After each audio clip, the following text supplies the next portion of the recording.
It's quite important. I want to see an Olaf ban thrown in here by SPS. I think it's a very flexible pick, as it is also taken off the board, as well as the NASA, so focusing towards the top side, and Vladimir, another LJP ban. Overall, I think KG4, focusing around their strong top side, strong mid side, winning through that way. And you see St. Paul's are doing a similar kind of strategy. So it looks like they're not, at the moment, they're both thinking we'll win through our top side, and from there we'll try and adapt and see how it goes. Also, I'm not sure if you can how well you can see him on camera right now, but standing behind St. Paul's, a special shout out to their coach, Deanne. He has helped us out with refereeing, and he is a UQ student as well, so it's good to see UQ volunteers and students helping out with coaching and promoting these teams. But the first pick has been locked in. Kaisa going to be secured for Kelvin Grove. That's an interesting first pick from them. I think, getting that early bot lane, we thought, bot lane is the alternate win condition. Allowing them to have their Zoe as well in LPJ is a pretty big deal. But I think the Kaisa's a very strong pick, and depending who you pair it on, just depending how we go. Morgana is a good candidate, though. Pick, sorry. Yeah, Morgana has been locked in, as well as the Zoe. So comfort picks really across the board at the moment for St. Paul's. I do like Morgana because she has that protection as well as the playmaking ability with the Dark Binding.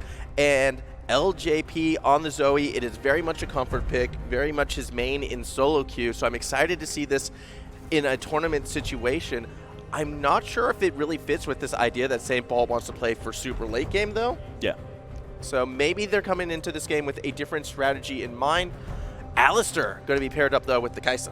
Alistar is one of Sponkle's best picks. Personally, I think Alistar's a little bit weak in the meta, especially into Morgana. He's not that strong.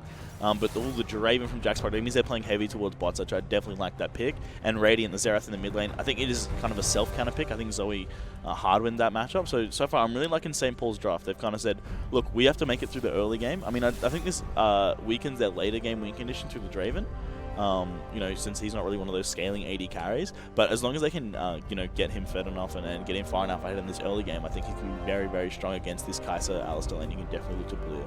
Yeah, it definitely is not the picks I was expecting out of St. Paul's, as opposed to saying, Kelvin Grove, they have this early game advantage over us. Perhaps let's pick a comp that can scale for late game. They're saying, no, we are going to challenge you early, and we are going to beat you at your own game.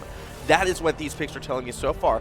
Whereas Kelvin Grove, on the other hand, they're still getting comfort picks. They're still getting things they like. As we already mentioned, Sponkle on the Alistar, super strong pick for him. raDiEnt does like, the sort of artillery mid laners. He likes to stay back and farm and become more and more relevant as the game goes on. So it's almost a flip from what we expected. I definitely like the Zoe giving them priority. I think St. Paul's, as I said, they need to win through their bot lane, and that involves getting a good mid matchup where you can have priority. I think Zoe's one of those champions that always allows you priority, especially into the Xerath. You have that extra range. You see all these top bands coming through as well. TK, Darius, Jace, and Jax all taken off the board as well. So very much getting AS7 and Aurôra down to the deep, deep pockets of these guys' champion pools and see what they can actually pull out. That said, though, as we have moved through our second round of bans, 4 top laners essentially taken off the board with the Darius, Tom Kench, Jace, and Jax. But that does leave jungle open, and there is no safer all-around jungler than J4. Except maybe Sejuani, right? But yeah, J4, an excellent pick. Both these junglers, don't really have Sejuani in their pools. I think J4's a really safe pick and really strong. Gives you good engage early on and can scale into late game with good team fighting, engage, and tankiness. We see Sejuani there locked in for boosted garbage, the other S-tier jungler at the moment. So both these junglers going to have very good champions for influence and map. But interesting on Mordekaiser hover here for the top side. Yeah, Mordekaiser's going to go ahead and get locked in for AS7. So we are going to be seeing people dragged to that Shadow Realm in this one. Very strong pick, but I'm not sure if it's really the right answer to all of the aggression coming out of St. Paul's. I feel Mordekaiser, similar to the rest of KG4's comp, is something that becomes stronger and comes online later in the game. Yeah, I think he's definitely reliant on getting that spirit of I like this, the Volibear counter pick. So basically, I don't think you guys know, we are on 9.13. We're on the newest patch 9.14. This is an old, because it is playing on the tournament realm. So it's the patch we've had around for 3 weeks, and recently Volibear is one of those really key counters to the Mordekaiser.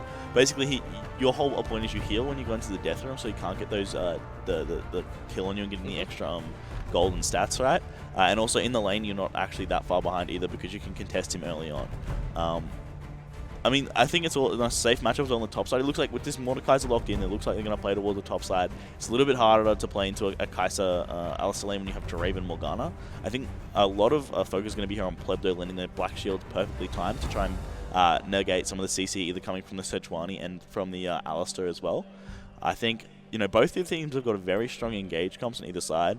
I'm liking St. Paul's comp much more. I think they've drafted to their win condition where the Kelvin Grove just gone, I will pick what's up. We don't really. Be very hard to take it back. Yeah. Especially with almost how all in St. Paul's has gone with their strategy. Yeah. Draven, if he doesn't get those adoration stacks early, he is going to struggle against the Kai'Sa Alistar because he just won't be able to burst through that. Kai'Sa will be able to scale. Bot lane, mid lane, if Xerath gets ahead, you're never going to be able to get to him because he's just going to poke you out and push you away from the word go. And Mordekaiser's Mordekaiser. So it's definitely a situation. Different strategies. Look at both going for bot side invade, so they're going to run in and never run into each other, which could be a little bit interesting. See, shenanigans early on tend to go this way sometimes. I mean, I definitely like to see this, 5-stack the brush kind of style, looking to kind of counter them. And getting these early wards is very important for tracking the junglers early on. Yeah, I also like to see the dance moves coming out of raDiEnt right now on that Xerath. He's clearly in the mood to party today, but as a result of KG not moving into the enemy's jungle, they will not have that vision and they won't be able to track. However, it doesn't actually appear as if St. Paul's dropped the deep vision as well. They just sort of went for a wander, but held on to their wards. It'd be very interesting not dropping those wards down, especially in the junglers, right? Generally, you want to get into the enemy jungle as the jungler, drop your ward, and then back and get your sweeper, so you can clear out any vision around your camps and sort of hide your pathing just a little bit. So maybe a little bit of a missed opportunity there, but as minions are spawning now coming on to Rift, we'll see how these players line up in their lanes early on. I think definitely as I say, it's going to be very bot dependent this game. If this Draven and Morgana can get very far ahead, I think that's going to be the key win condition. I think Stvn C in the jungle is going to be important as well. And you see he's taken Electrocute instead of the Aftershock rune that you sometimes see on J4s, which means it looks like he might be going for a full damage build rather than for a more safer build. Yeah, definitely a bit of a... Like, if you're going to Electrocute, you're definitely going to be expecting the Warrior enchant, and you're going to be expecting early aggression out of the J4. If you're going for the Cinderhulk, then you usually see Conqueror or Aftershock, perhaps if you're doubling down on the tank build. I like Conqueror personally because I still feel you get that option to either go Warrior or Cinderhulk. Yeah. But by opting for the Electrocute, we have a pretty strong idea. Stvn C is going to be going Warrior. He's going to be looking to make those plays. And against boosted garbage on this Sejuani, that might be the smart move. But for that to happen, he's either going to need to power farm hard, or get a couple ganks pre-6 so he can keep that tempo advantage over boosted garbage on that Sejuani. Yeah, I don't think his window to punish is before the level 6, because since then, before 6, Sejuani doesn't really have any gank pressure, since he doesn't have any melee laners, except the top side matchup here. But Aurôra should be playing safe. They should, knowing that Draven's always going to push, right, because he has to get his adoration stacked with the spinning catches. So as long as he can do that in the bot side, he's always going to be pushed in, which means J4 needs to be playing around this bot side and help protecting the Draven, who's going to be pushed in, versus this top side where Aurora has to play safe. Yeah, already the top laner's going at it a bit. Low health bars on each side, and with no corrupting pots, really, health potions already gone for AS7. He's going to need to be careful. He did have the presence of mind to drop that ward, so it won't be an easy path for Stvn C to get there. But it's a low health Mordekaiser. Maybe something could happen, but instead J4 is opting to power farm. He's looking for that bot scuttle instead. Yeah, definitely like this. You want to path towards the bots. I see in the mid lane as well, LPJ26 has a lead in this lane, which is all we tend to do against the Xerath. Nice little trade back there, getting the stun. But yeah, generally Zoe's going to win just because she has that long range sleep, and when she gets her ultimate, she's able to dodge out of the Xerath skill shots as he throws them. So it's much harder for him to actually land them, and Zoe just has better push and better mana management early. A bit of an interesting situation right now in the mid lane. Boosted Garbage actually opting to recall on a ward. So LJP was feeling pretty safe, knew where that Sejuani was, knew how to get out safely. Stvn C doing the smart thing and roaming up towards mid, but knowing that Boosted Garbage has back, he will opt to recall as well, trying to keep that pace with the jungle. Actually, almost a bit surprising that Boosted Garbage sort of has a bit of a lead in terms of map presence right now over Stvn C, but it's been at the cost of some of the jungle farm. Yeah. Only just now really starting Krugs for the first time. Yeah, I mean, generally what you see is an early change to the jungle pathing. What happened a couple patches ago was you just only farm your red side jungle. So you just start red, you go Raptors, you go into Krugs, another heavy trade up on the top side for that Mordekaiser W, just getting so much health back. But yeah, so generally you just farm your whole top side of the jungle, and you never farm your blue side. You just pretty much farm red, Krugs, and Raptors on repeat, and then you just focus towards one lane and you hard camp it. It's kind of been popularized by Peanut, obviously the Korean jungle menace, and it's it's a very smart path. It gets you level 6 at the same time as your solo laners as well, because you get the catch-up EXP from those extra camps, and then also allows you to focus towards lane and really get yourself ahead. So interesting to see that Stvn C hasn't opted for that little path, but he's still ahead of the Sejuani in farm. Maybe do something on the top side. This is actually interesting as well, because earlier AS7 was able to get a ward into that tri-bush where Stvn C is at the moment, but he wasn't able to get a second one there, so Stvn C was sitting spotted, did drop the control ward, so he should know there's no vision there. AS7 is the potential target, but does get a ward down in the river, so there isn't a clear line for Stvn C this time around. He's still waiting. He spent about 45 seconds now looking for an opportunity on the top side. Aurôra has stepped forward and got in. Stvn C running, trying to get there in time, but Aurôra already too low. No opportunity. Still indecision out of this J4. That's such a lot of wasted time, especially since an Infernal Drake has spawned bot side, and their bot lane is pushed in and needs to reset very soon as well. I think J4 just needs to play towards the bot side here. I think the Volibear is going to be fine in this matchup. As long as he doesn't get ganked by this Sejuani and doesn't fall too far behind, he should be okay. He looks to flash him with his ult. Yeah, flash engage from Aurôra. They're actually looking for that all-in. Health bar's low, but there is your first blood going to St. Paul's. Yeah, it's amazing for Aurôra as well, coming in not favored in this matchup against AS7. Obviously, was able to get a lot of bans out, so both these champions are much deeper in their pools, and that Volibear is proving very effective into this Mordekaiser. And that was the first blood of the semifinals. Yeah, there we go. The first kill. That was the first blood in Chanel Theater. The first kill ever to go over in Chanel Theater, and it's over to Aurôra of St. Paul's School. And that's a huge lead for them up in that top side. And given the fact they got a winning bot lane as well, it's going to make KG4's job a lot harder when they're trying to come back into this game. Yeah, if you had told me at the start of the day the first blood ever in Chanel Theater would come from a Volibear solo killing a Mordekaiser, I'm not sure I would have believed you, but a bit of an off-kilter pick. Yes, it's the counter coming up strong in that solo kill. So for AS7 right now, he's need to kind of calm it down, regain his mental. He's been doing a pretty decent job in terms of, vision and farming control, but maybe not enough respect shown towards that big scary bear in the top lane. I mean, if you told me a Volibear would be picked today, I'd be very confused. Let alone first blood going over against a Mordekaiser in the top side for St. Paul's School. I think this is, we'll have to see how they go from here, and if he doesn't get too cocky and too overconfident, we still need to play safe, still need to play controlled. I think this J4 needs to get on the map and do something in this bot side, because even though the Draven's got a big farm lead, he will fall off to this Kai'Sa once she gets her Rageblade and Storm Razor or Manamuna, depending on what build she wants to go for, completed. I think at that point it's going to be very scary. Once they get 6, it becomes a lot scarier, and just see these heavy trades coming from the Draven now. Actually going all the way with the shield as well. JacksProject trying to get as much damage down onto Sponkle as possible. Any chance to cash in those adoration stacks at this stage would be very beneficial for JacksProject. That said, though, both junglers have made their way to the bot side, though each laner should be feeling safe. I'm a little worried. JacksProject stepping up a bit. Sponkle looking for that headbutt pulverized combo, but Plëb has returned to lane. Junglers backing away for now. Yeah, I mean, as you see, these junglers want to do something, but they're both a little bit scared. I definitely want to see them play around this Infernal Drake. I think Draven and Morgana need to shove this wave in fully, get a reset on a cannon wave, and make sure they have good back timings. Or at least J4 needs to show up for a gank to help them shove that in, so they can't get that Infernal Dragon taken away from them. I think you see that J4 has started up by himself, and I don't think KG4 have any idea of that. Yeah, he was more looking for the vision. It appears, though, he's not going to try the sneaky solo dragon play this time around. Does get some vision in that tri-bush, so I wouldn't be surprised to see Stvn C make a return to the bot side in the near future, especially with Boosted Garbage making his way to the top side.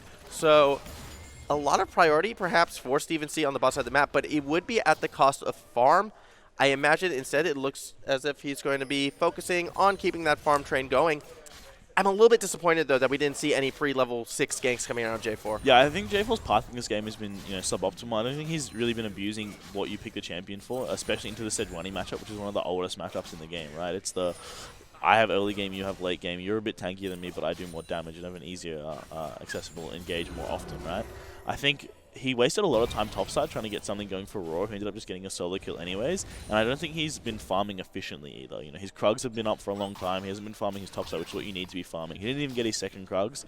Aurôra got it, which means he will have a slight XP lead in his lane, but it means Stvn C will be down to boosted garbage in the farm in the jungle as well. But you see bot lane has back now. Draven picking up a BT and a Vampiric Scepter, which is 2 huge buys for him. Only 5 CS ahead of his 80 carry counterpart, but I think this component store Bloodthirster is going to be very important early on to help secure this first Infernal Dragon. And I think whoever gets that is going to be one of the ones who, really takes over this game. Yeah, I definitely feel that Infernal Dragon will definitely be the source of our first big fight as well. But if it's going to happen, it should happen sooner if you're a St. Paul's fan, because teleport is down in the top side, so that is a huge TP advantage with a huge priority target in that Infernal Drake. Taking a look at the mini-map right now, it does appear as if St. Paul's is making a move for it. Assist Me ping's coming down, though, and Kelvin Grove is looking to converge, but Dragon is already halfway down. Stvn C's health bar isn't the healthiest.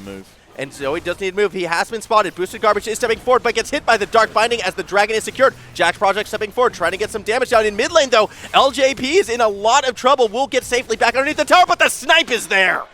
That's a kill going over. I think right then, that was a huge mistake from LPJ. They had the priority in the mid lane. He'd shove the Xerath in, but Xerath still moved first because Zoe wanted to get that farm. If Zoe moved first, was able to secure a good position in that river, means he wouldn't have been caught out by the poke coming through from the Alistar and the Xerath. Oh no, raDiEnt though, staying in very deep, does drop the Cataclysm, but raDiEnt staying alive for so long. Boosted Garbage able to try and make a play for the return kill. Stvn C running back to the safety of his jungle will flag and drag out.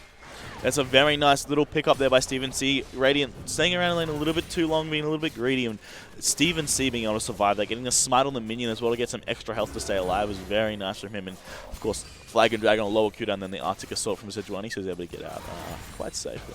Yeah, real back and forth game at the moment, but it should be worth noting, KG4, yeah, it may be small. In fact, it looks to be less than 100 gold, but they are sitting up with that bit of a gold lead, and a lot of it I feel is coming from raDiEnt right now in that mid lane. The kill is only helping thing as Aurôra kind of jumping in a bit on A, has 7, but they're not going to commit too much this time. I mean, even though they're 100 gold down, I think the deficit's a little bit more than that, right? The 100 gold literally is just the difference in first blood, 400 gold versus 300 gold. But the Infernal Dragon, as you get later into the game, is worth more and more. Like right now, it should be giving the Draven about 10 AD, which is, 300 gold worth. Oh, we see Jack. Yeah, that was a good shield, and Sponkle's actually quite low, but it's still a defensive flash out. JacksProject, NUBBYBUB going in super deep after him because Boosted Garbage is here. No Glacial Prison available, but it is not needed. No Adoration stacks for Jack, but it is a Dark Binding underneath the tower. Boosted Garbage shouldn't be able to get out of this one as Stvn C secures another kill. Meanwhile, take a look above. Aurôra has arrived thanks to that teleport. Gets the kill on Sponkle, smites NUBBYBUB, flag and drag, forces out the flash, and NUBBYBUB escapes, but St. Paul's turns it around. That's huge from St. Paul as well. Good play from Kelvin Grove in the bot lane to take advantage of this Draven,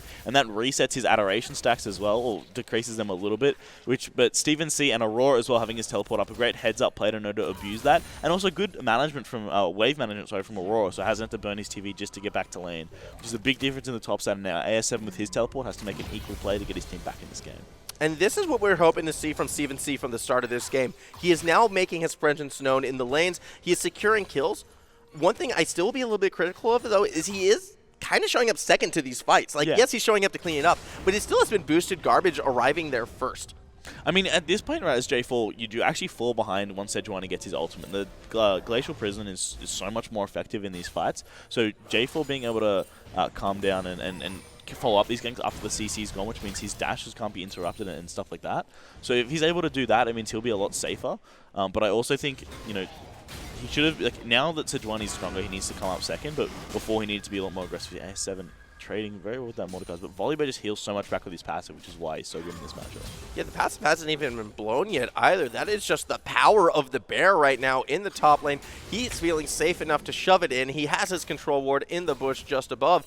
And AS7 in this, Goliath top lane matchup so far has been looking worse for wear. I mean, he's up in CS, but that's because of the bot lane play. Aurôra is definitely further ahead, and I think this Rift Tower should be the next objective everyone's looking towards, since I think, it's very strong. And with this top lane priority that St. Paul's have got, all across the map, that's absolutely huge, and I think this draft has really played off of. It has so far, but we have to remember, Kelvin Grove does has a scaling comp, but it doesn't matter if you get Dove on or Tower. AS7 able to survive for now. We are in the dancing in the Shadow Realm. A bit of action up in the bot lane as well, as that is where Boosted Garbage has tried to make the pay. Plëb might be the target this time around. JacksProject trying to do what he can from behind. The Ignite has been dropped on the Morgana, and the kill will be secured by the Boosted Garbage. I mean, and while that play was going on, Aurôra also did manage to solo kill AS7 up on the top side, burning that flash to get in and secure the kill.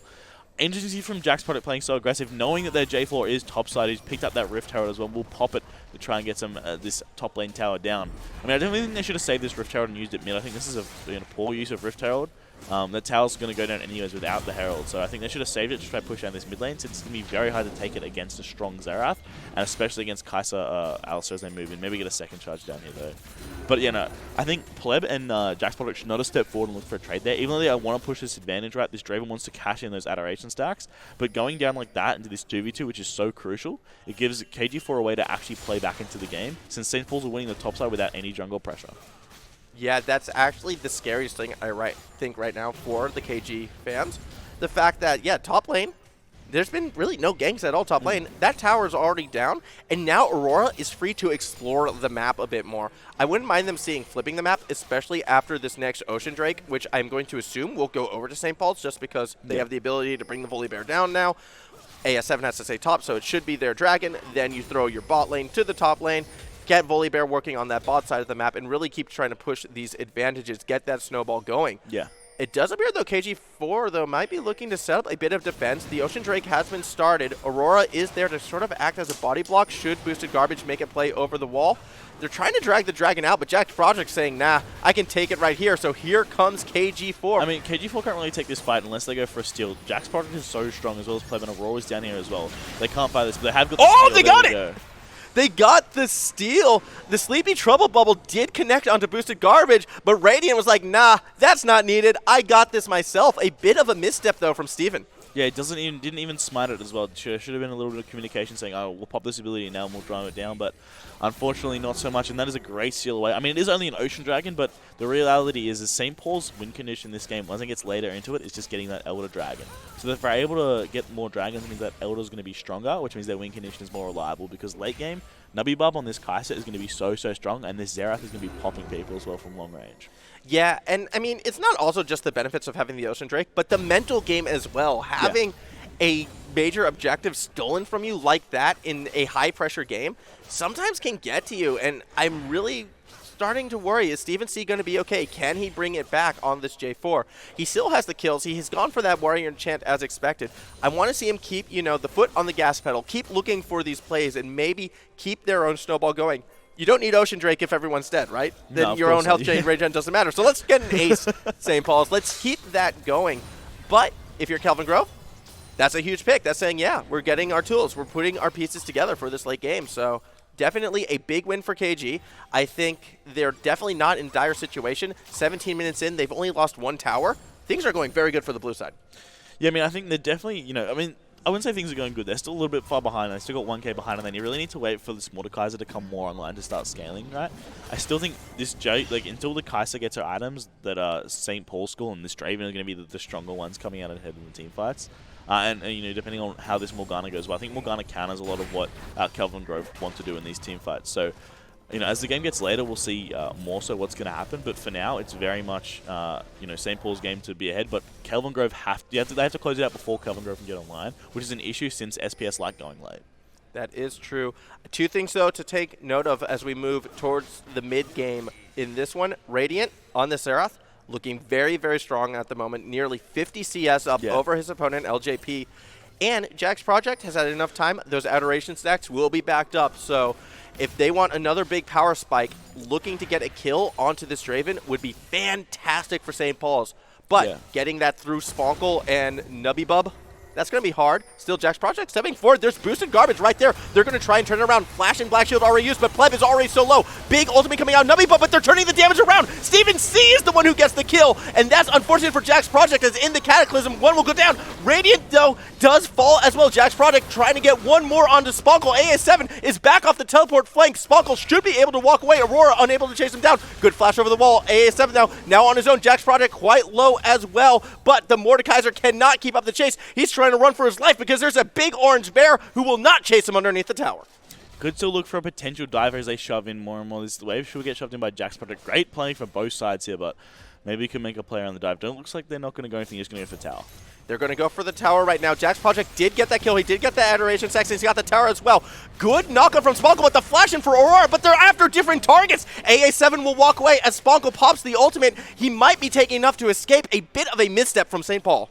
Yeah, clear communication, not communicating Aurôra which one to want to go on. That was a great fight from overall. All 5 members came on, all 5, 4 members came down. The mid laners were still in their lanes, doing control mage stuff, just shoving the waves in, right? But good vision from both sides to go. Look, we need to look for a fight here. Good, adaptation from Plëb and JacksProject. Plëb especially getting that black shot down straight away to dodge that ultimate on the Draven. Unfortunately, he flashed it as well, so it hit Plëb straight in the face. But if there was clear communication, there was obviously the idea there, behind the play.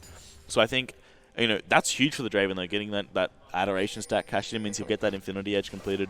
I think Stvn C getting the Black Cleaver as well is quite big, and now he needs to really go into these defensive items. He's got a longsword in his inventory. I think he needs to sell that and really start working towards his Warmogs and his Gargoyle Stoneplate as well, so he can go in for these engages and still be tanky, because he doesn't really need to do damage, right? You've got a Draven, you've got a Zoe, and this Volibear is quite strong as well, right? You've got a lot of damage there in those 2 carries, and I think, having the Draven with a little bit of extra AD is nice with 2 items, but I don't think you need more than that. Yeah, not to mention the fact that Aurôra is still a monster on the Rift. He is still the raid boss at the moment on this Volibear, so I would like to see Stvn C turn into that initiation tank. Back on the KG4 side, however, still sort of waiting for that second item to be completed out of boosted garbage.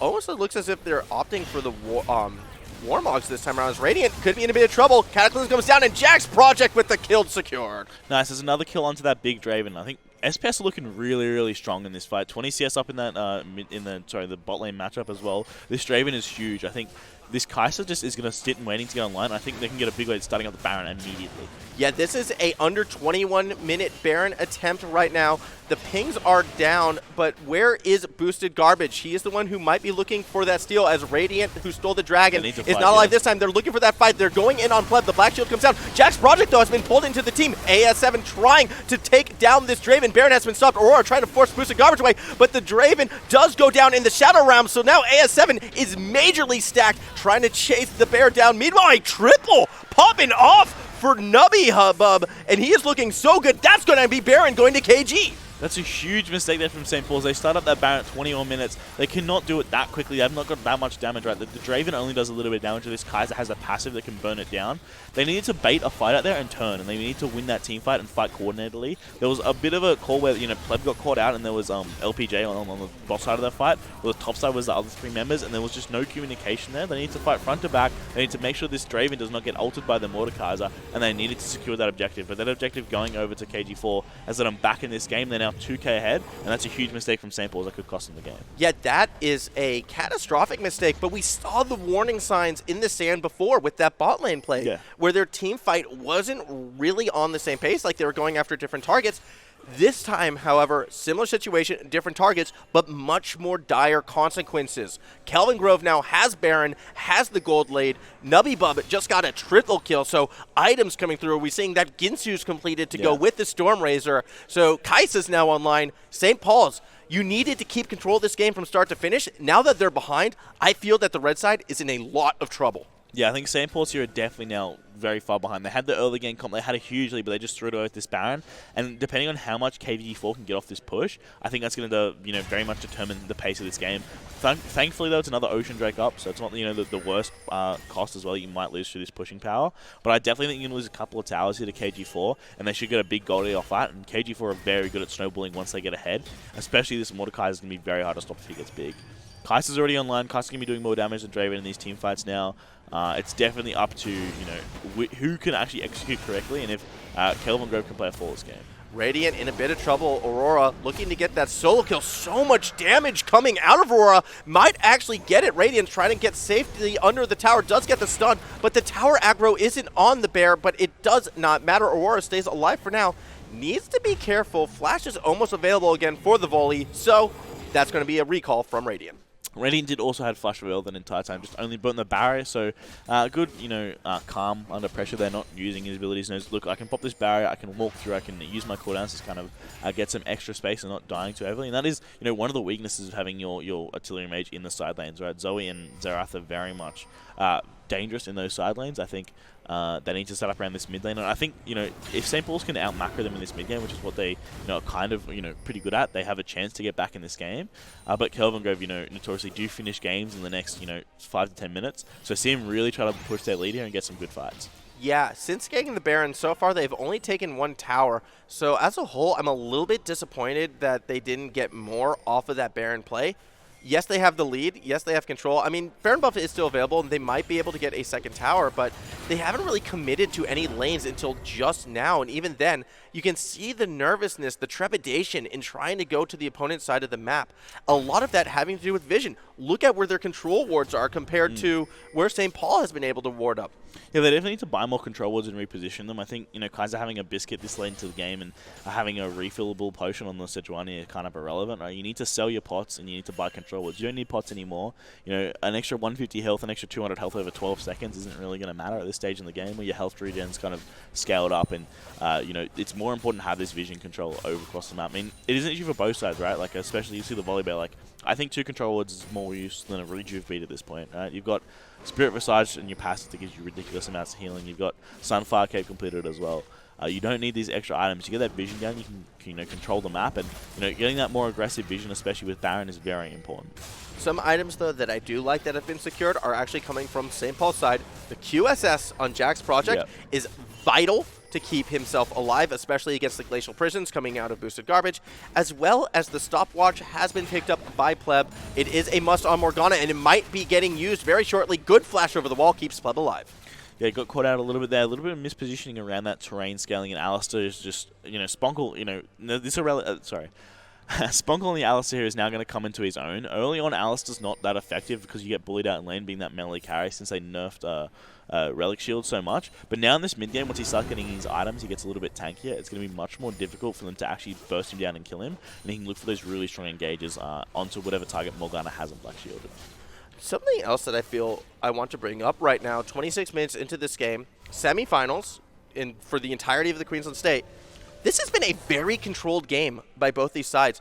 I'm so used to a lot of bloodbaths, essentially, in these high school games where just a lot of aggression, making play after making play after making play. But in this game, both Kelvin Grove and St. Paul has been playing with a lot of respect for their opponents. They're not looking to overextend. They're not looking to get cut out. They're playing very safe, very calculated, very controlled.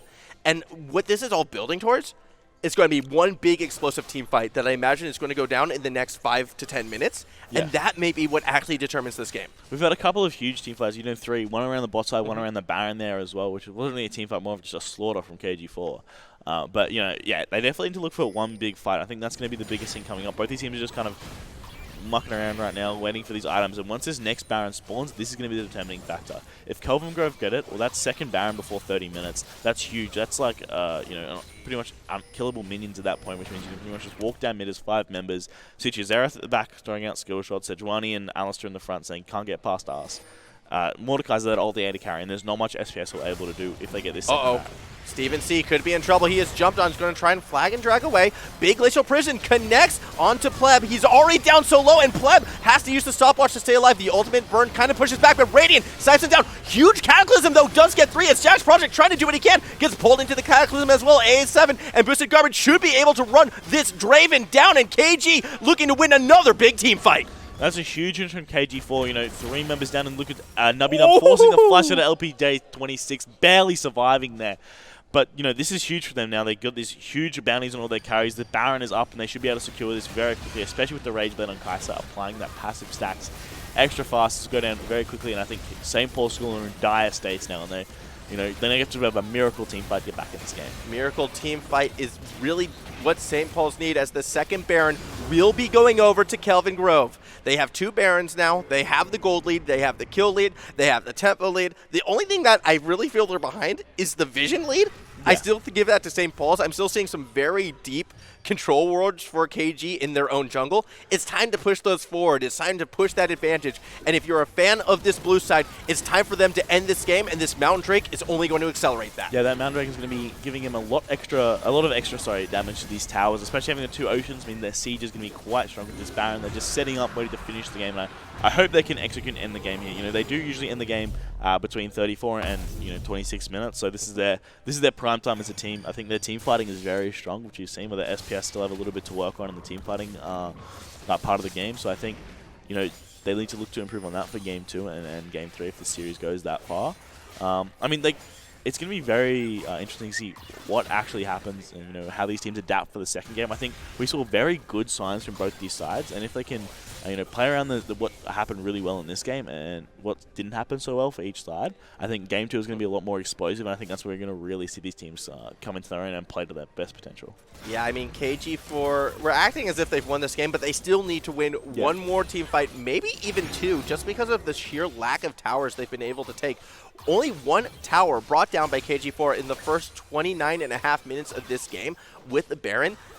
Like, yes, we're singing their praises right now, but we also do need to be a little bit of critical in terms of how they've been unable to really push their leads when they've been able to get them. That's something I'd like to see improvement out of the blue side moving forward to the second game, regardless whether or not they win or lose.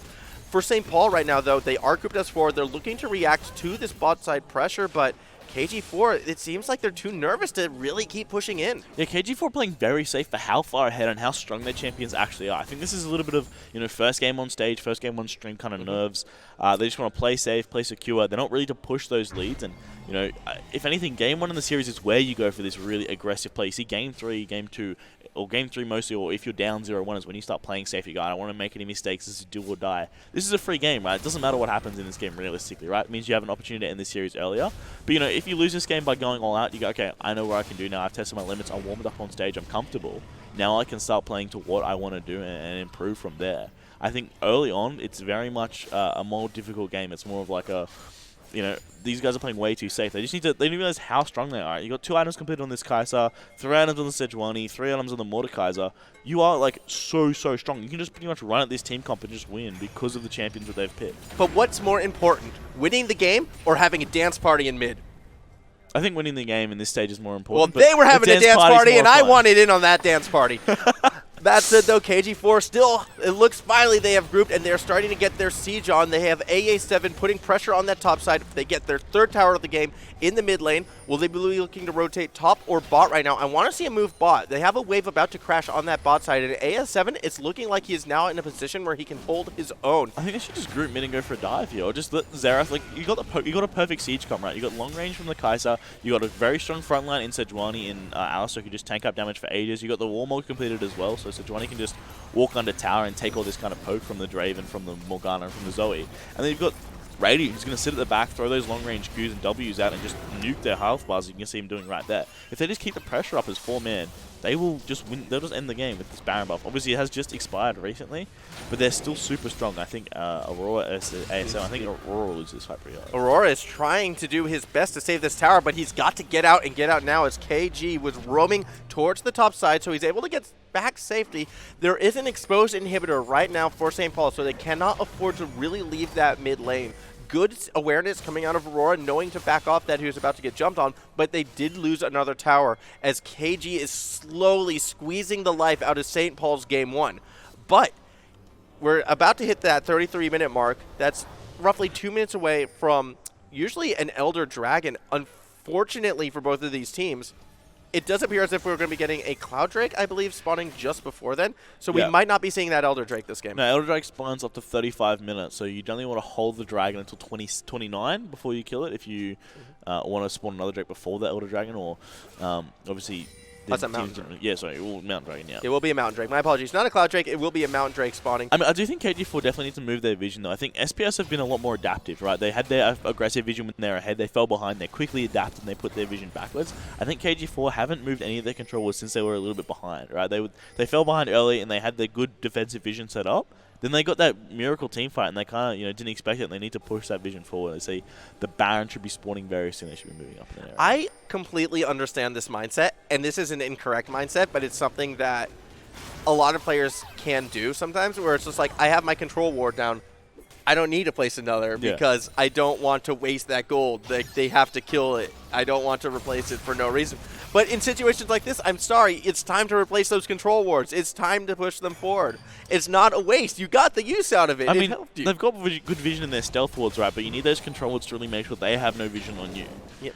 I mean, having those control wards, it's more of like a blackout zone rather than like a vision thing. You're not getting vision, you're just saying they don't have vision here. So replacing them all the time and controlling an area is very good. So the Mountain Dragon goes over as well. Their Baron will be lightning quick with this Kaiser plus the 2 Mountain Drakes. Yeah, 2 Mountain Drakes and a Kaiser, and with Baron spawning in 10 seconds, KG beelining for it because they know it should be very easily secured. Meanwhile, at St. Paul, no one there to defend that mid lane. They're going to be sending LJP there to try and keep this inhibitor alive. No one is reacting to the Sparran play. They should know it's happening, and they're happy to concede it for now. It's very interesting. They're just putting control down in their bot side jungle. I don't think that should Steal be what they're attempts. putting in. Oh. But, I mean, he threw it at the champions, not at the Baron itself. But that Baron going over should. I mean, I would hopefully say at the end. I thought the last Baron was where KG4 was really going to take it, but I mean, now they've got this third Baron. I think this should be where they should be really trying to wrap up this game and hopefully move into game 2 with a 1-0 lead. I mean, obviously there is still room for error, and they are playing very safe and very defensive, which I think is not what you want to do against St. Paul's. One of these teams who, their Elder Dragon win condition is about to come online, or at least late game, right? The items are getting stronger, and once you get, to full items on both carries, it's not going to be as effective. Kaiser's gone for this Phantom Dancer, which is maybe not as optimal versus other items you could buy. I think there's a lot of kinks that they can work out for game 2 in the break we're going to have between the games. And hopefully they adapt. But, I do think, KG4, they've played safe. They played very controlled during this game 1. And, they should be our eventual winners. Eventual is very literal term here. I mean, but, I understand it, right? How is Phantom Dancer not effective? That's like 100% dodge chance against crits. Yeah, I mean, it should be on the Mordekaiser, right? Yeah, that's right. He's got the rapid fire Infinity Edge Bloodthirster spike on the Draven. I mean, Ginsu's would be nice there as well, right? I still am surprised KG4 hasn't opted for the Phantom buff when going for a where's the Mordekaiser. Karthus, right? They should buy the Karthus. Where's the Karthus or the Kindred Jungle? I don't know.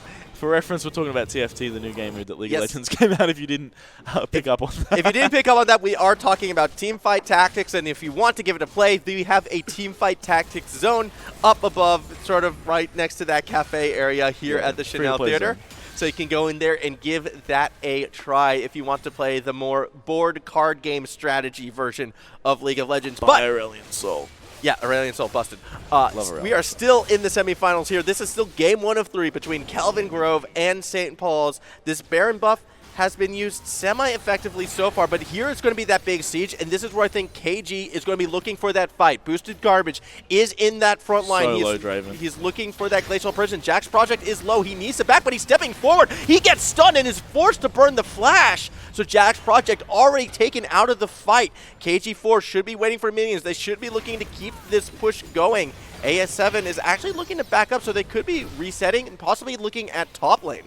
Yeah, should be right into a side lane now. I think they need to get 4-1, 1 person, or 4 people on the top side, 1 person on the bot side. Obviously, that should be the AS7 there, and just really look to push down these last few towers, dot all the I's, cross their T's, and finish off this game. But this Baron should be expiring very soon.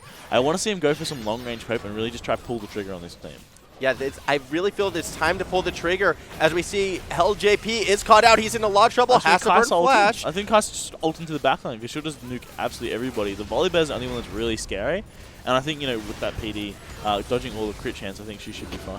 Here we go, though. Here comes that siege on the top side. The tower should go down. JacksProject is low, but here comes the engage from Stvn. He gets immediately obliterated despite dropping the Cataclysm, and with 1 down, St. Paul's in a lot of trouble. Big damage going to that backline. JacksProject barely escapes, but Plëb is already dead. Aurôra has to flash out defensively, and Glacial Prism temporarily holds him in place. Ultimates have been popped. Aurôra in a lot of trouble. He's still trying to hold that front line, but the siege is too strong from KG4. Finally, they're getting that dive. Finally, they're getting those kills. NUBBYBUB is unstoppable, and Kelvin Grove will be winning game number 1.